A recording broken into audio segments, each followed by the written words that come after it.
Doctor Nagasuri Venugopal సంపాదకత్వంలో వెలువడిన గాంధీయే మార్గం 3వ భాగంలో మన వ్యాసం తరంగిణిలో మన దానిలో 2వ భాగం 3వ వాల్యూమ్ అన్నమాట. ఇది 2వ భాగం 23/9/20. జీవావరణ ఆర్థికవేత్తగా గాంధీజీ. దీనికి ఇంగ్లీష్ మూలం బీకేపీ సిన్హా, రచయిత, అనువాదం జర్నలిస్టు దేవేందర్. ఒకప్పుడు మన దేశం సుగంధ ద్రవ్యాలు, వస్త్రాలు, విలువైన రాళ్ళు, ఖనిజాలు వాణిజ్యంతో విలసిల్లుతూ ఉంది. కానీ బ్రిటిష్ వాళ్ళు మనకు స్వాతంత్రంతో పాటు ప్రపంచంలోనే అత్యంత నిరుపేద దేశాన్ని వారసత్వంగా ఇచ్చారు. ఇండస్ట్రియల్ బేస్ లేని దేశాన్ని, విధ్వంసమైన అడవులను, నిస్సారమైన నేలలను మనం మిగిల్చాం. ప్రపంచ ప్రసిద్ధమైన కళా కౌశలం ఉట్టిపడే హస్తకళలకు నిలయమైన ఇండియాలో ఆ మహావైభవం తాలూకు చిహ్నాలేవీ లేకుండా ఛిద్రం చేశారు. భారత సామాజిక, పర్యావరణ, ఆర్థిక సంక్షోభాలను బ్రిటిష్ పాలకులు పెంచి పోషించిన పారిశ్రామిక నాగరికతకే కారణమని గాంధీ భావించారు. ఆర్థిక ప్రగతి, నైతిక పురోగతి ఒకదానితో మరొకటి వెనవేసుకుపోయిన మన ప్రాచీన నాగరికత పునరుద్ధరణతో దేశం ఎదుర్కొంటున్న అనేక సమస్యలు పరిష్కారం లభిస్తుందని గాంధీజీ గట్టిగా, దృఢంగా విశ్వసించారు. ఇండియా అంటే దేశంలోని 7 లక్షల గ్రామాలే అన్నది గాంధీ నమ్మకం. అందుకే ఇండియా పునర్నిర్మాణం చేపట్టాలంటే ముందుగా ఈ గ్రామాల ఆర్థిక, సామాజిక పురోగతి సాధించాలని గొలవి. అందుకే గ్రామాలు స్వయం సమృద్ధి సాధించాలని భావించారు. అయితే ఈ గ్రామాలు కేవలం వ్యవసాయ అనుబంధ రంగాలపై మాత్రమే ఆధారపడకుండా గ్రామీణుల ఉపాధి అవకాశాలు మెరుగుపరిచే పటిష్టమైన గ్రామీణ పరిశ్రమలు స్థాపించాలని ఆయన నిర్ణయించారు. గ్రామాలు నశిస్తే ఇండియా నశిస్తుందని గాంధీజీ చెప్పాడు ఒకసారి. గాంధీజీ కలలు కన్న గ్రామాలలో కుటీరాలన్నీ స్థానికంగా లభించే వనరులతోనే నిర్మించాలి. ఆ కుటీరాలలో పుష్కలంగా గాలి, వెలుతురు రావాలి. సరైన పారిశుధ్యం ఉండాలి. అంతేకాదు గ్రామానికి సరిపడా ధాన్యాన్ని, కూరగాయలు, పళ్లను గ్రామ పరిధిలోనే పండించాలి. ఖాదీని గ్రామంలోనే ఉత్పత్తి చేయాలి. ఆ గ్రామంలో బావులు, ప్రార్థనా స్థలాలు, సమావేశ మందిరాలు, పశుగ్రాసం కోసం ప్రత్యేక పొలాలు, సహకార పాలకేంద్రం, ప్రాథమిక, సెకండరీ పాఠశాల ఉండాలి ఖచ్చితంగా. ఆ పాఠశాలలో వృత్తి విద్యా కోర్సులు బోధించాలి. ఇండస్ట్రియల్ ట్రైనింగ్ అంటామే. అలాగే గ్రామంలో తలెత్తే వివాదాల పరిష్కారానికి గ్రామ పంచాయతీ ఉండాలి.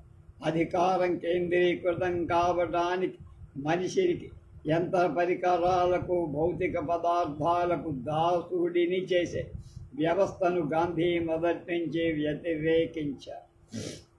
సహకారం నైతిక విలువల ప్రాతిపదికగా ఉండే అభివృద్ధి ప్రక్రియని ఆయన కోరుకున్నారు. అది పేదరికం లేకుండా సామరస్యంతో అహింసాయుతంగా ఉండాలని అభిలషించారు. అందుకే ఆయన వ్యక్తిగత లాభాల, భౌతికమైన సంక్షేమాన్ని ప్రాధాన్యమిచ్చే ఆధునిక నాగరికతకు బదులు కోరికలను పరిమితం చేసే వాతావరణ నమూనాను ప్రతిపాదించారు. భౌతికవాదానికి అధిక ప్రాధాన్యమిస్తే అది హింసకు, అసంతృప్తికి, సాంస్కృతిక అణచివేత, దోపిడీకి, ఆధిపత్యానికి దారి తీస్తుందని దృఢంగా విశ్వసించారు. గాంధీజీ దృక్పథంలోని సుస్థిర అభివృద్ధి అనేది ప్రకృతితో అనుసంధానమైన వ్యక్తిగత, సామాజిక అభివృద్ధికి ప్రాధాన్యం ఇస్తుంది. సాధారణ జీవితాన్ని ప్రబోధించడం ద్వారా గాంధీజీ మనిషి పేరాశను విచక్షణారహితంగా సాగే సహజ వనరుల దోపిడీని అరికట్టాలని ఆశించి అవసరం కోరికల మధ్య ఉన్న వ్యత్యాసాన్ని ప్రతి ఒక్కరూ గుర్తించాలన్నాడు గాంధీ. మన అవసరాలకు మించి తీసుకోవటం అని ఇతర జీవుల నుండి, తోటి మనిషి నుంచి, భవిష్యత్ నుంచి దొంగలించడం, తస్కరించడమే అని ఆయన వంటిదే అని స్పష్టం. ఈ భూమి ప్రతి వ్యక్తి అవసరాలను తీరుస్తుంది, కానీ మనిషి దురాశను తీర్చలేదు అని గాంధీ ఎప్పుడు అనేవారు. పాశ్చాత్య దేశాలలోని భారీ పారిశ్రామికీకరణ, అస్థిర స్వభావం గల వినియోగం వల్ల అనేక దుష్పరిణామాలు ఉత్పన్నమవుతాయని హెచ్చరించారు. పట్టణీకరణ ప్రక్రియ ఆయన డబుల్ డ్రెయిన్ అన్నారు. డ్రెయిన్ అంటే మురుగు, అంటే డబల్ అంటే రెట్టింపైన మురుగు కాలం. అంటే గ్రామాలకు, గ్రామీణులకు అది ప్రాణ సంకటంగా మారుతుందని స్పష్టం.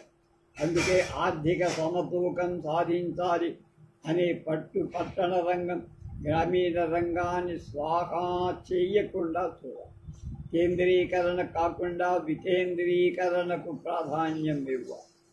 సాంకేతిక పరిజ్ఞానంతో కూడిన అధునాతనమైన ఆర్థిక వ్యవస్థ ప్రజల ఆర్థిక స్వయం నిర్ణయాధికారాన్ని హరిస్తుంది.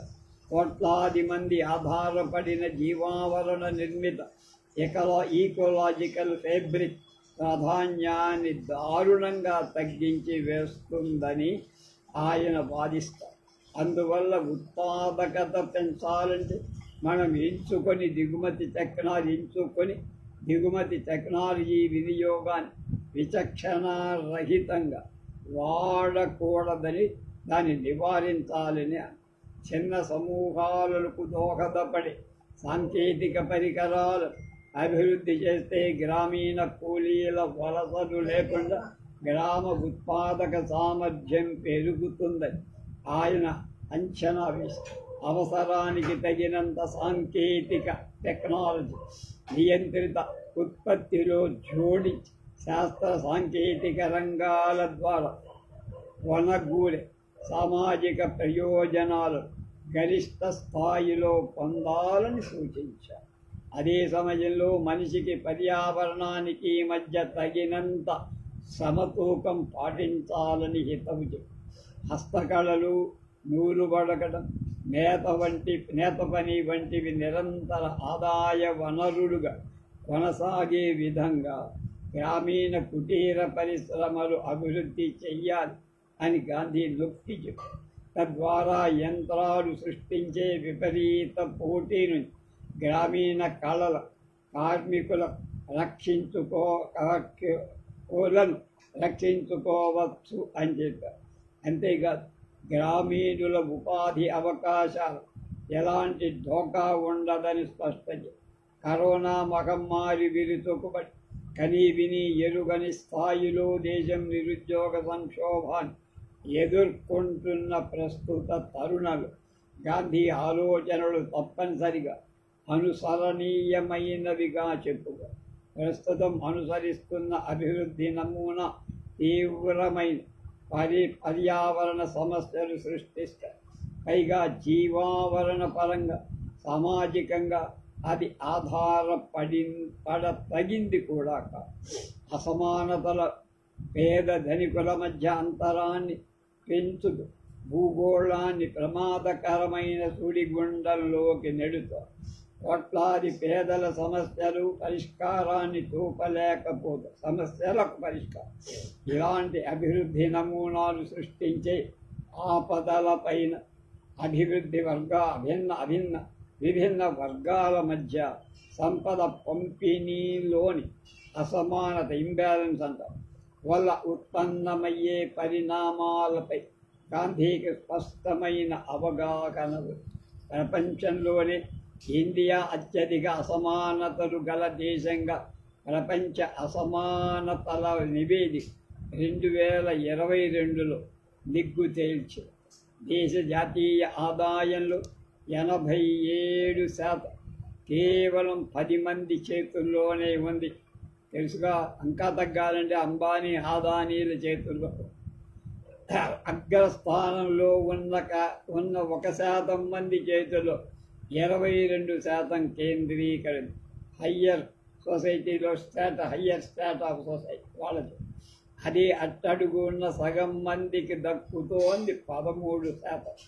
అసమానతలు శరవేగంగా పెరుగుతాయి. సంపన్నులు తమ ఆస్తులను ఇతర దేశాలకు తరలించకుండా చూడట ప్రపంచ దేశాల మధ్య సహకారం అత్యవసరని థామస్ పికెట్టి అనేటువంటి తన పుస్తకం capital in the 21st century అనే గ్రంథంలో స్పష్టంగా చెప్పారు.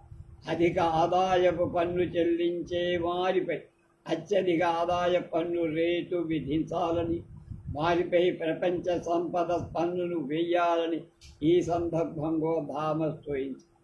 కానీ మన 10 ఏళ్లలో కేంద్ర ప్రభుత్వం అలాంటి వాళ్ళ పన్ను ఎగవేతనంతా రాటిఫై చేసేవారు. వాడు ఇతర దేశానికి జంపు జిల్లాని అవ్వడానికి చాలా దోహదం చేసింది. కనుక సంపద అంతా కేంద్రీకరించింది 4-5 ధనికుల చేతులు. నైతిక విలువలు లేని ఆర్థిక ప్రగతి ప్రజల మధ్య చీలిక, విభేదాలను పెరుగుతున్న జనాభా, ఆహార అవసరాలు, భూమి వినియోగ పద్ధతులు అనూహ్య మార్పులు తీసుకొస్తాయి. అడవులు గడ్డి మైదానాలు పంట పొలాలుగా మారిపోయి, రసాయనాలు ఎరువుల వినియోగం పెరగడంతో కాలుష్యం పెరుగుతుంది. ఈ మధ్యనే ఆర్గానిక్ ఎవల్యూషన్ కొంత వచ్చింది, కానీ అది కూడా కొంత బోగస్ అనేది రుజువు అవుతుంది. అలాగే మట్టి భూగర్భ జలాలు కలుషితమవుతున్నాయి. జీవ వైవిధ్యం దెబ్బతింటూ భూసారం పంట దిగుబడులు పెంచడంలో సహకరించే జీవజాలమంతా నశిస్తారు. కనుక పంట అవుతుంది. సుస్థిర వ్యవసాయంపై గాంధీజీ సంపూర్ణమైన విశ్వాసం. అందుకే భూసారాన్ని పెంచే సేంద్రియ ఎరువులను, జీవాధార క్రిమి సంహారకాలు ఉపయోగించాలని ఆయన ఆనాడే సూచించారు. ఇదే సూచన ఆరోగ్య రంగ నిపుణులు ఇప్పుడు చెప్తున్నారు. అధిక రసాయనాల వినియోగం వల్ల వాటి అవశేషాలు మొక్కలలో చేరి మనిషి ఆరోగ్యంపై తీవ్ర ప్రభావం చూపుతాయి. మూత్రపిండాలు, ఊపిరితిత్తులు దెబ్బతింటున్నాయి. క్యాన్సర్ కారణము. మీరు సినిమా చూశారో లేదో కానీ భీష్మ అనేటువంటి ఒక సినిమా వచ్చి అందులో నితిన్ హీరో, అనంతనాగ్ ఆయన ఆర్గానిక్ ఫార్మింగ్కి ఆద్యుడిగా నిలబడ్డాడు. అద్భుతమైన యాక్షన్. అలాగే రష్మిక మదన్న హీరోయిన్గా చేసింది. శుభలేఖ సుధాకరు మొదలైన వాడు ఉన్నారు. అట్లాగే ఇంకొకడు రామన్ అనేటువంటి వాడు ఈ కృత్రిమ వ్యవసాయం, ఆర్టిఫిషియల్ ఫెర్టిలైజేషన్, దాంతో విషపూరితమైన రసాయనాలు ఉపయోగించి పంటలు పెంచి రైతులని దెబ్బతీసేటువంటి ప్రయోగం చేసి ఆర్గానిక్ ఫార్మింగ్కి దెబ్బ కొట్టడానికి ప్రయత్నం చేస్తే నితిన్ దాన్ని చాలా వరకు ఎదిరించి తట్టుకొని ఆర్గానిక్ ఫార్మింగ్కి అతను జనాన్ని వచ్చేటట్టుగా చేస్తాడు. సినిమా కథ నాకు చాలా ఇప్పుడు ఖాళీగా ఉన్న ఆ సినిమా చాలా సరదాగా ఉంటుంది. ఒక మెసేజ్ ఉంది. చక్కని పరిణతి చెందిన యాక్షన్ అందరూ చూపించి అది ఈ సందర్భంలో చెప్పాలి. కరెక్ట్. జీవావరణ సంక్షోభంపై గాంధీజీకి ఆనాడే మంచి అవగాహన. ఇప్పుడు మనం ఎదుర్కొంటున్న అనేక సవాళ్లను ఆయన అప్పుడే ఊహించారు. భవిష్యత్తులో సంభవించే నీటి ఎద్దడి నివారణకు అడవుల పెంపకమే పరిష్కార మార్గమని గ్రహించి మొక్కలు నాటాలని ప్రజలకు పిలుపునిచ్చారు. ఈ మధ్యనే చూసాం, 5 ఏళ్లు పాలించిన ఒక నాయకుడు, ఒక ముఖ్యమంత్రి తాను ఎక్కడ మీటింగ్ పెట్టినా దానికి అటు ఇటు చెట్టు అడ్డంగా కింద దాకా నరికే సవతల పోగులు పెట్టిన సంగతి మనం చూసాం. కరువు కాటకాలను నివారించడానికి జల సంరక్షణ, వాటర్ హార్వెస్టింగ్, ఇంకుడు గుంతలు అన్నాడు చంద్రబాబు నాయుడు ప్రతిపాది.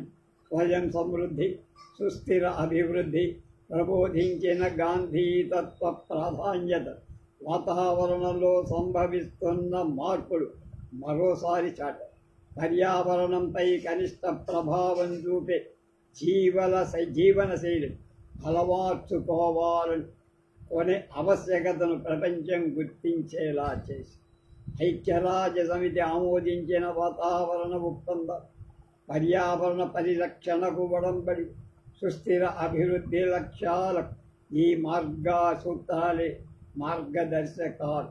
సుస్థిర అభివృద్ధి లక్ష్యంగా రూపొందించిన ఎజెండా 2030 ట్రాన్స్ఫార్మింగ్ అవర్ వరల్డ్ పూర్తి ఆయన ఆలోచన స్రవంతిలోని అంశ. ట్రాన్స్ఫార్మింగ్ అవర్ వరల్డ్, మన ప్రపంచాన్ని మార్పు చెందించాలి అన్నటువంటి ఈ 2030లో వచ్చినటువంటి ఎయిమ్, అది 2030కి సాధ్యం కావాలన్న పెట్టుకున్నటువంటి ధ్యేయం గాంధీజీ ఇప్పటిదాకా చెప్పిన దాని మీదే ఆధారపడి ఉందంటున్నారు ఈ రచయిత. మన జీవన విధానం, ఉత్పత్తి, వినియోగం తీరుతెన్నులు మార్పు చెందాలని ఇది పిలుపుచ్చి ప్రస్తుత వాతావరణ సంక్షోభం, సుస్థిర వనరుల గుర్తింపు అనేవి అనేక ఏళ్లుగా తొక్కిపెట్టిన జవాబు లభించని గాల్ బ్రెజిత్ ప్రశ్న, దాంతోపాటే గాంధేయవాదులు సంధించిన ప్రశ్నను మళ్ళీ తెరపైకి తెచ్చి జాన్ గాల్బ్రెత్ కూడా చాలా తంటాలు పడ్డాడు ఇలాంటి దాన్ని. ఏ దేశ వినియోగం అంటే దాన్ని ఉపయోగించు ఎంత ఉండాలి అని గాల్బ్రెత్ ప్రశ్నిస్తే, ఏ వ్యక్తి వినియోగమైన ఎంత ఉండాలి, ఏ దేశ వినియోగమైనా ఎంత ఉండాలని ఆయన ప్రశ్నే, ఏ వ్యక్తి వినియోగమైనా ఎంత ఉండాలి అని గాంధేయవాదులు నిగ్గదీస్తున్నారు. ఇప్పుడు ఇవి 21వ శతాబ్దం మౌలిక ప్రశ్నలుగా మిగిలాయి. దీనికి ఇంగ్లీషు రచయిత BKP సిన్హా, తెలుగు అనువాదం దేవేంద్ర. వాళ్ళ బొమ్మలు చూడండి.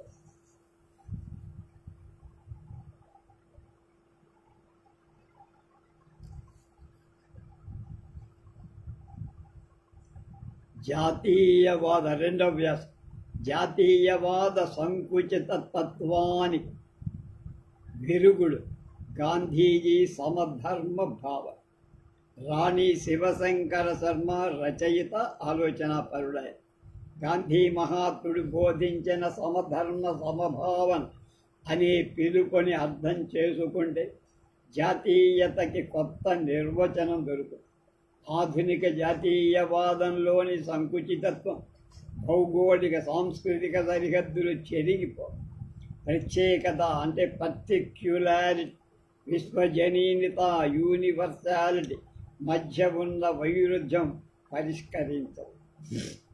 అందుకే గాంధీజీ జాతీయత నిర్వచనం మిగిలిన సమకాలీన మేధావుల, సంస్కర్తల, రాజకీయవేత్తల నిర్వచనాల కన్నా మౌలికంగా అంటే ఫండమెంటల్గా భిన్నమైంది.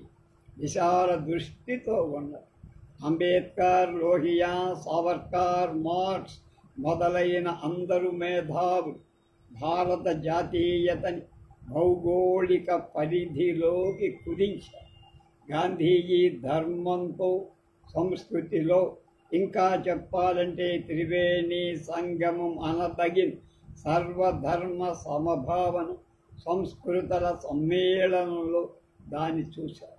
అందుకే గాంధీ మహాత్ముడు మాత్రమే వలసవాదం అంటే ఏమిటి, జాతీయవాద అంటే ఏమిటి అనే ప్రశ్నలకు సమగ్రమైన ఆదర్శపూరితమైన సమాధానం ఇవ్వగలిగారు. కార్ల్ మార్క్స్ దృష్టిలో భారతదేశం ఖండం దారిని పోయే ప్రతి దానయ్య చేతిలో నిరంతరం ఓటమికి గురయ్యే ప్రాంతం. కార్ల్ మార్క్స్ అన్నాడు, ఇండియా అంటే ఏముందరా, ఎవడు పడితే వాడు దూసుకోవడానికి, దాన్ని స్వాధీనం చేసుకోవడానికి అంతకంటే అందులో ఏం లేదన్నాడు. కనుక ఓడిపోయే దేశం అనుకో. బ్రిటిష్ వలసవాదుల చేతిలో కొత్తగా ఓటమి గురి అయ్యి ఉండవచ్చు, కానీ అపజయం అనేది భారత్కి కొత్త ఇంకా అదొక పరాజిత భూఖండం. అలా భారత ఖండం ఎల్లప్పుడూ చరిత్ర పొడవున పరాజయానికి ఎందుకు లక్ష్యమైపోయింది అంటే అందరి దృష్టి దీని మీదే ఎందుకు పడిందంటే దానికి కారణం ఏమిటో ఆలోచించమన్నారు. ఇదే మార్పుతో మొదలుపెట్టి లోహియ, అంబేద్కర్, సావర్కర్ల ప్రశ్న. దీనికి సమాధానంగా భారత ఖండం ఘనీభవించదు అంటే స్టాండ్ స్టిల్ అంటారు. మార్పు లేని చరిత్ర గమనం, నిలిచిపోయిన ప్రాంతం అనేది మార్క్స్ చెప్పిన సమాధానం.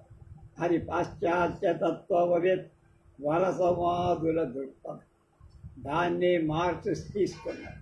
మిగిలిన ఆంగ్ల విద్యావంతులు ఈ దృక్పథాన్ని అనుసరించి the British rule in India Karl మార్క్స్లో రాసిన పుస్తకంలో ఇందాక చెప్పిన మాట, పాశ్చాత్య ప్రపంచం నిరంతరం మార్పుని, చలనాన్ని ఆహ్వానించటం వల్ల విజేతగా మారేది.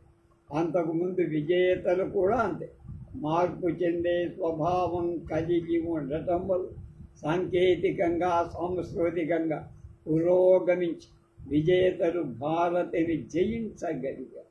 కానీ భారత్ మురికి గుంటగా మిగిలిపోయి. అలా ఎందుకు జరిగింది?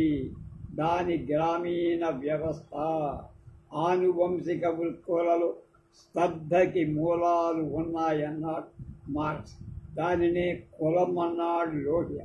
అంబేద్కర్ కులాల సమస్య లోహియ, రామ్ మనోహర్ లోహియ కుల నిర్మాణం అంబేద్కర్ దానిలోంచి కోట్ చేసి, పాశ్చాత్య మేధావులు వలసవాదులు భారత ఖండాన్నే కాదు ఆఫ్రికాలో కూడా తమ వలస ప్రాంతాలను అన్నిటినీ అచరిత్ర పూర్వ దశలుగా స్తబ్దతతో కూడినవిగా వాడు అనుకున్నారు.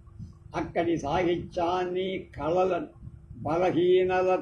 బలహీనతలను నిదర్శనంగా చూశారు. ఇక్కడి విద్యను అవిద్యగా చూశారు. గాంధీజీ ఈ చారిత్రక తర్కాన్ని బయట పెట్టేశారు, పక్కకు పారేశారు. గెలుపు ఓటముల లాజిక్ను పూర్తిగా నిరాకరించారు. అసలు గాంధీజీ చరిత్ర అనే కాన్సెప్ట్ని పట్టించుకోవాలి. భారత్ను ఎవరు ఓడించారు, ఎలా ఓడించారనే ప్రశ్నకు ఆయన సిద్ధాంతంలో స్థానం లేదు. విజేత పరాజితుడు అనే తర్కాన్ని గాంధీ జయించారు. భారత ఖండాన్ని బ్రిటిష్ వలసవాదులు ఓడించారు అనే వాదాన్ని గాంధీ ఒప్పుకోలా. భారతీయుల అత్యాస, చెడు లక్షణాలే బ్రిటిష్ రాజ్యకి కారణం. వలసవాదులు దురాశతో కుళ్ళిపోయిన వ్యాపార నాగరికతను తీసుకొచ్చి ఆ దుష్ట నాగరికత ధన పిశాచి భారతీయులు వ్యామోహితులయ్యారు. దానిలోనే వారి ఓటమి ఉంది. అందువల్ల భారతీయుల మానసిక బానిసత్వం వల్ల వలసవాదుల దోపిడీ మొదలై హింద్ స్వరాజ్లో గాంధీ రాశారన్న. ఇక్కడ బ్రిటిష్ వారి విజయం కాదు, భారతీయుల వ్యామోహమే దెబ్బకొట్టి సమ్మతిలపై బ్రిటిష్ నాగరికత నిలచను. వ్యామోహం ఒప్పుకోవడం సమ్మతి కనుక దీని మీదే వాడు పెరిగారు. ఈ దృక్పథం మార్క్స్, అంబేద్కర్, సావర్కర్ ఆలోచనలు పూర్తిగా విరుద్ధం.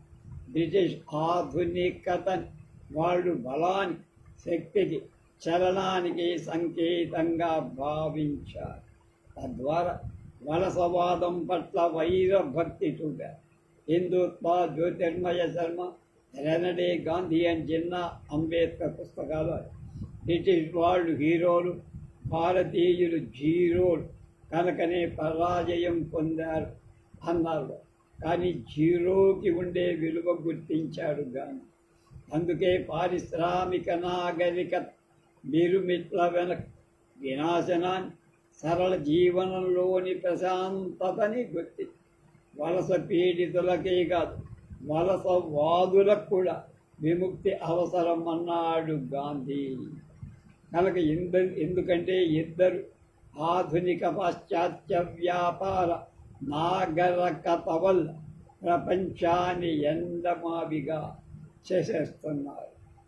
ఇందువల్ల గాంధీజీ యుద్ధాలు జయ పరాజయాలతో వాటికి సంబంధించిన ఆధారాల విశ్లేషణతో కూడిన చరిత్ర రచన పట్ల పెద్దగా ఆసక్తి చూపదు.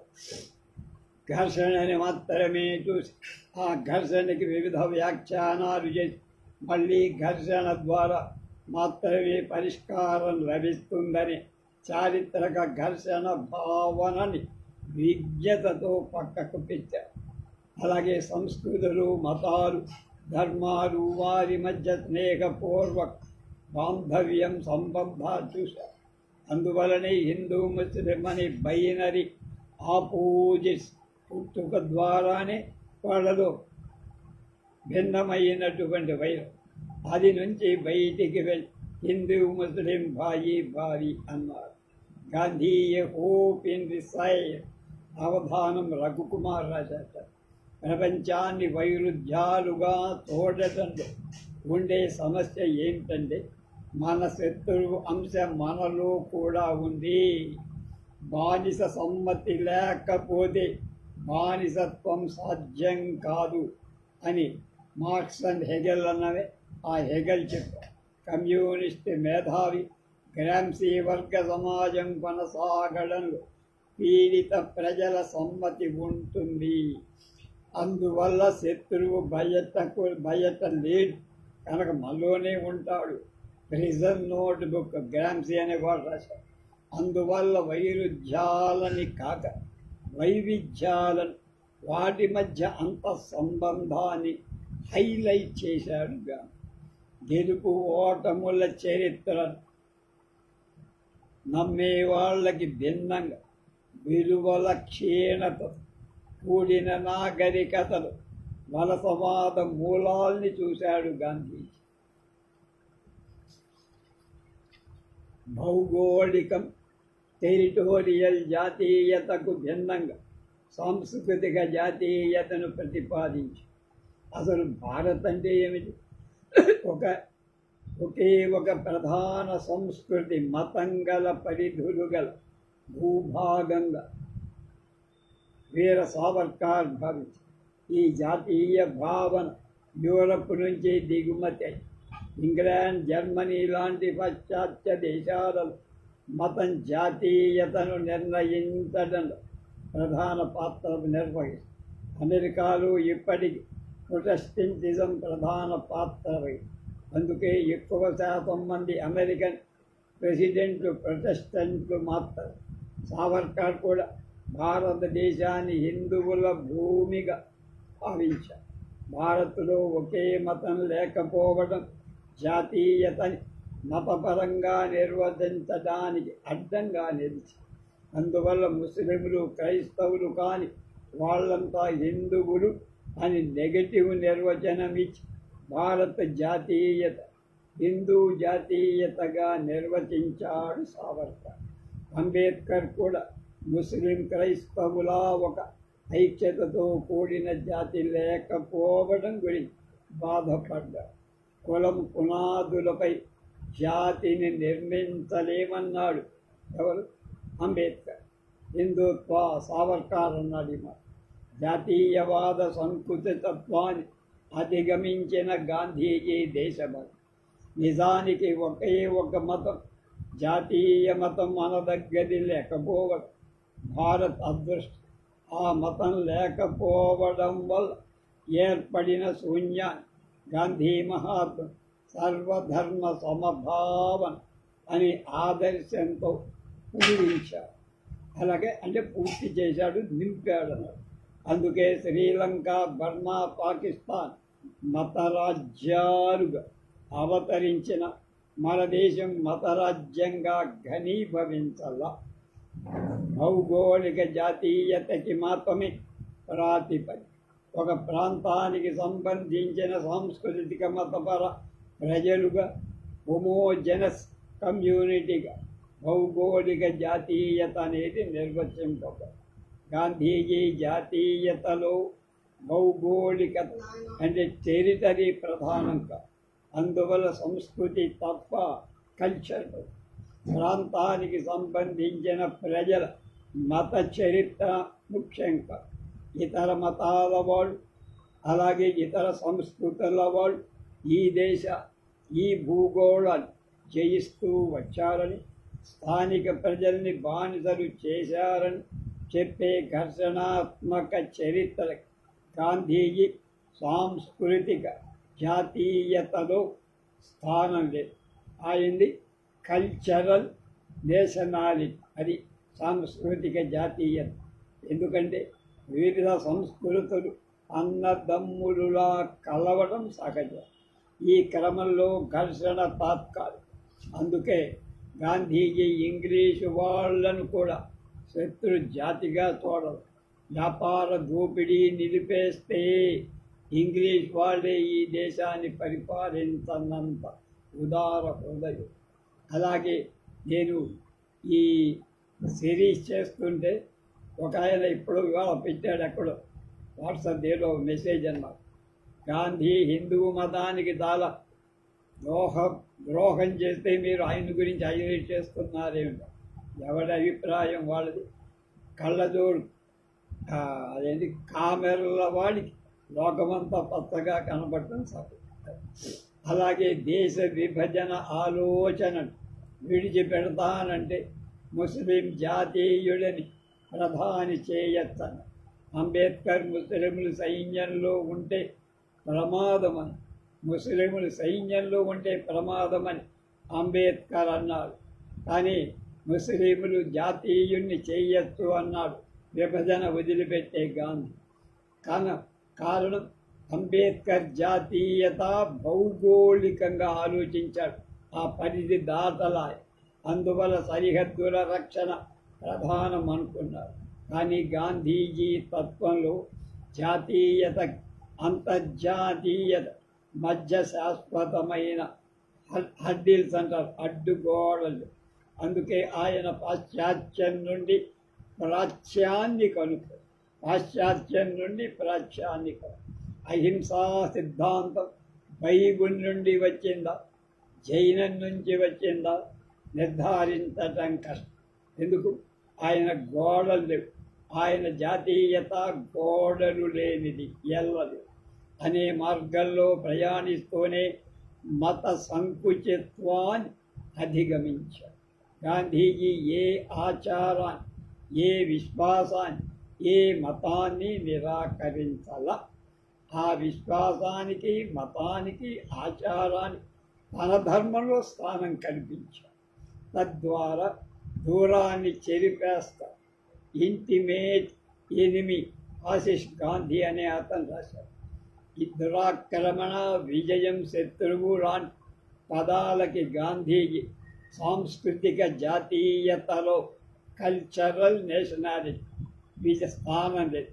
భూమి నాది అడన్న భూమి పప్పున నవ్వు అన్నాడు ఆనాడే వేమ. ఏ జాతిది, ఏ మానవ సమూహానిది కాదు ఈ భూమి. ఏ ప్రాంతం, ఏ భూభాగం ఎవరికి దఖలు పరచబడదు.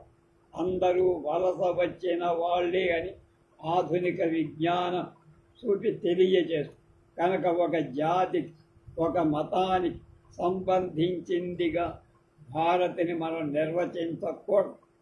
వలసల చరిత్ర ఏ కరువు పెట్టినా ఏ ఒక్క ప్రజా సమూహానికి, జాతికి భారత్ కానీ మరే దేశ ప్రాంతం కానీ పూర్తిగా హక్కుభుక్తంగా ఈ ఎరుక గాంధీకి తప్ప మర ఏ ఇతర సంస్కర్తకి, ఆధునిక మేధావికి కూడా లేదంటున్నారు.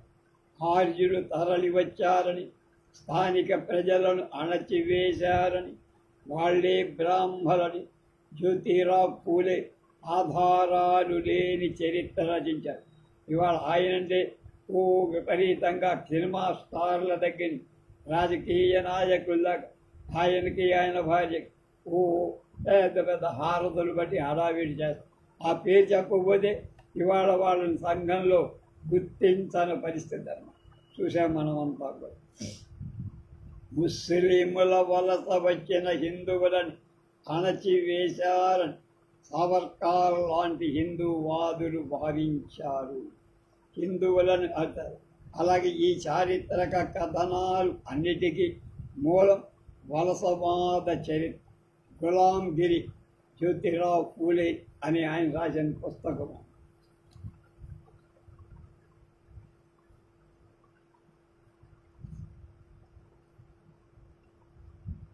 ఈ చరిత్రని వాసన కూడా చూడలగాని ఆ ఘర్షణల చరిత్రకు సంబంధించిన పదజాలాన్ని పక్కన పెట్టేశారు. ఈ కుహనా చారిత్రక దృష్టికి బయట సత్యాగ్రహం, సహాయ నిరాకరణ లాంటి పదాలు ఆయన కలుపుకున్నారు. శత్రువుని మైత్రీపూర్వకంగా ఎదుర్కోవటమని కొత్త విధానం ప్రవేశం. ఎందుకంటే శత్రువు బయట లేడు. ఇందాక చెప్పాం, అంతఃశత్రువు అనే సనాతన భావాన్ని ఆధునిక రూపమిచ్చాడు మహాత్ముడు. ఎందుకంటే బయట శత్రువుని అంతఃశత్రువుకి బయట రూపమే నీ లోపలి శత్రువు, బయటి రూపమే బయట ఉండే శత్రువు అన్నాడు. కనుక ప్రతిబింబం అంట. నిన్ను నువ్వు జయించుకో. అందుకే బ్రహ్మచర్యం, ఇంద్రియ నిగ్రహం వంటి భావాలు కూడా గాంధీజీ రాజకీయ ఆచరణలు అనివార్య భాగాలు అయ్యాయి. ప్రకృతి మనిషి అవసరాలు తీర్చగలదే కానీ దురాశను నెరవేర్చలేదు అంటాడు గాంధీ. సరిగా ఈ దురాశ విలువల క్షీణతలో కూడిన వ్యాపార నాగరికత వైపు పరుగున పెట్టి అది పరాజయానికి చిహ్నం. కమ్యూనిస్టులు భారతదేశానికి నిజంగా స్వతంత్రం రాలేదు అన్నారు. స్వతంత్రం వచ్చిన తర్వాత వాళ్ళ కళ్ళు కనపడవు. 10 ఏళ్ళు 20 ఏళ్ళు అయితే కానీ వాళ్ళ కళ్ళు తెరవు. జాతీయవాదం దృష్టితో చూస్తే ఇంగ్లీష్ జాతి వాళ్ళు వెళ్ళిపోవడం దేశముక్తి వారి నాగరికతపై మన వ్యామోహం కొనసాగుతున్నంత వరకు మనం అస్వతంత్రులమే. Not independence, we are dependence. అంటే భౌగోళిక, టెరిటోరియల్ జాతీయత కాదు. అలాగే భౌగోళిక విముక్తి కాదు. మన కమ్యూనిస్టులు బుకివా ధియాంగోని ఆహ్వానించి సన్మానిస్తారు. క్యూబా వాడిని తీసుకొచ్చి ఆహ్వానిస్తారు. కానీ ఆయన ఇచ్చి పిలుపు డీలోకనైజింగ్ మైండ్ అనేది అర్థమైందా? అసలు వాళ్ళు ఏమన్నారు? డీలోకనైజ్ చేయమన్నారు. అది పట్టుకోలేదు. వాళ్ళు చెగురువా చెబుతున్నాడు క్యూబా నాయకుడు. ఆ బట్టలు వేసుకుంటాడు, ఆ షర్ట్లు వేసుకుంటాడు, ఆ తలబాగా గడ్డం పెట్టి. కానీ ఇక్కడ చేసేది ఆయన ఆచరణలో ఆ విధానాలు ఏమి చూపించరు మీరు. అది సాంస్కృతిక విషయాలు గాంధేయ రాజకీయాల ప్రధానం కావడానికి కారణం ఆయన జాతీయ పోరాటం అరిషడ్ వర్గాలపై, అంతరంగంపై, తనపై తానే చేసే పోరాటం. కనుక ఇక్కడే మతసారం, రాజకీయం ఒకటై essence of religion and politics రెండు కలిసిపోయి కాల సరిహద్దు లేవక్క, దానికి మించింది. కనుక వ్యాపార నాగరికత భారతీయుల ప్రస్తుపట్టలం చేయటమే కాదు, ఇంగ్లీషు వలసవాదులను కూడా ధర్మభ్రష్టులను చేసిందని సంగతి.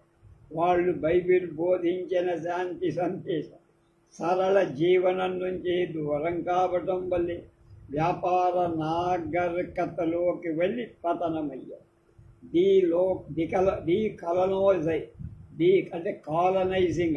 డీకాలనైజింగ్ ది మైండ్ గుగివా ధియాంగో అనేవాడు రాసిన మాట పుస్తకం.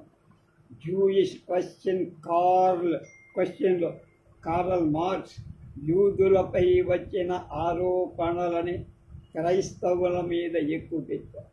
యూదులు స్వార్థపరు, డబ్బే వాళ్ళ దైవం, వారికి వేరే మతం లేదు అని యాంటీ సెమిటిక్ భావజాలం నిండిన మేధావులు విమర్శిస్తారు. పెట్టుగా వాడు కూడా అంతే కదా, ఎట్లా యూదుల్ని అందుకనే దేశించాడు, సర్వనాశనం. పెట్టుబడిదారీ వ్యవస్థలో డబ్బే దైవం కాందెవరికి రా.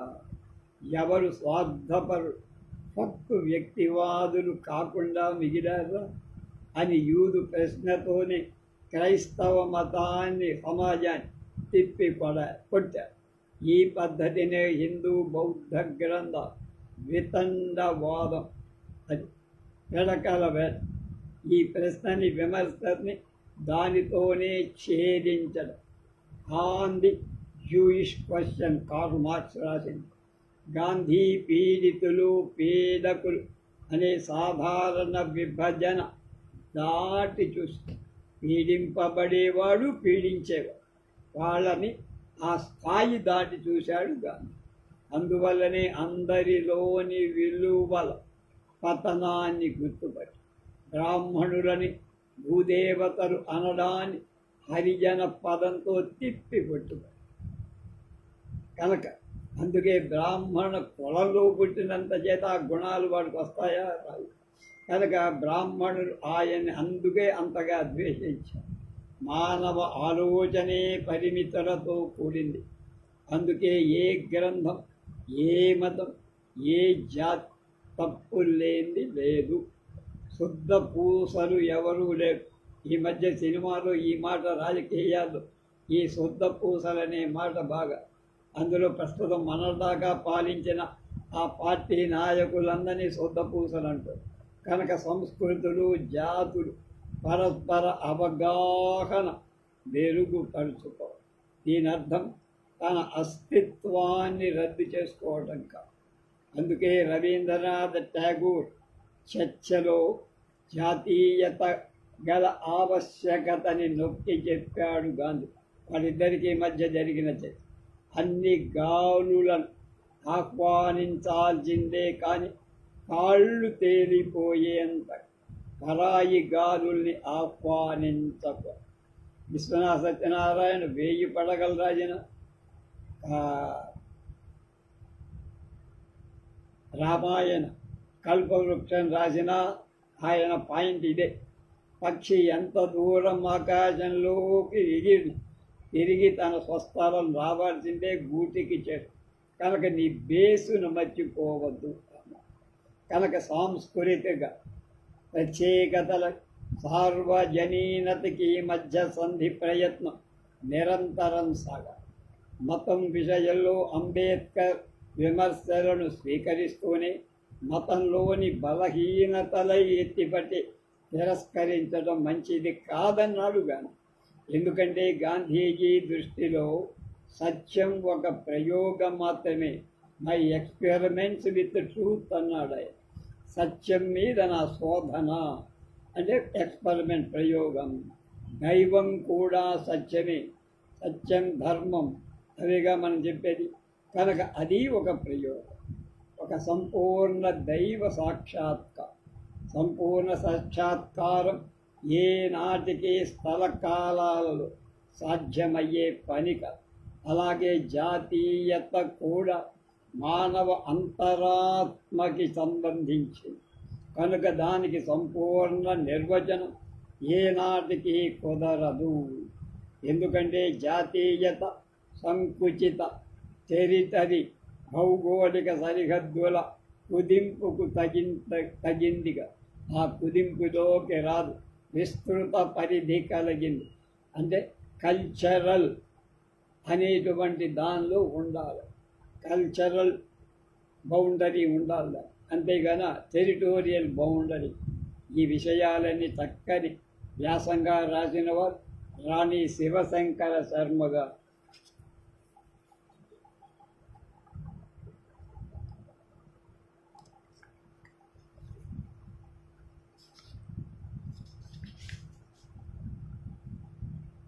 రేపు తక్షణ అవసరాలను తక్కువ ఖర్చుతో త్వరగా మెరుగ్గా ఎలా చేసుకోవాలి, దాన్ని గాంధీయన్ ఇంజనీరింగ్ అంట. దీన్ని డాక్టర్ నాగజూరి వేణుగోపాల్ ఈ పుస్తకాన్ని సంపాదకులు ఆయన రాశారు. ఆయన రచయిత, సంకలన సంపాదకు. అదేంటో రేపు మనం చూస్తాం.